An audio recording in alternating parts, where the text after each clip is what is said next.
Awak rasa dia boleh fight Tumbuk. Boleh? Bertumbuk. Boleh? Nama siapa bang? Nama saya Akira. Akira.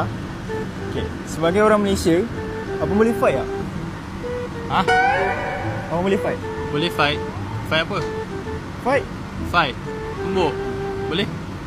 Macam mana abang posing kalau fight? Okay, jap. Bagi saya record. Okay bang.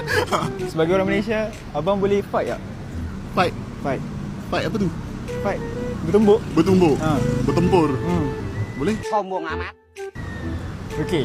Kat sini saya ada satu video. Video. 1 sampai 10. Berapa posing dia? Sebagai fighter. 3.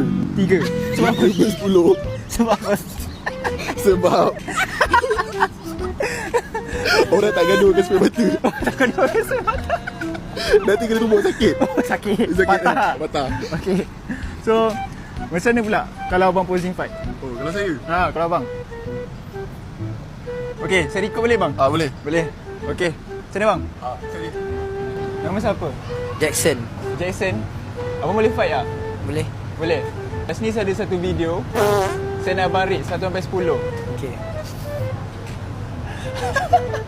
Awak rasa dia boleh fight Tak tahu lah. Abang rate berapa? Saya Tak ada markah. ada markah. Tak ada markah. Okay. Macam mana pula abang kalau posing fight? Saya posing fight.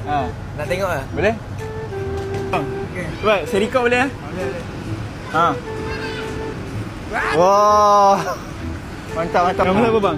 Saya Amin. Amin. Okay, abang boleh fight tak? Boleh? Boleh fight? Boleh. Okay, kat sini saya ada satu video. Saya nak abang rate dia 1 sampai 10. Berapa posing fight dia? Wish.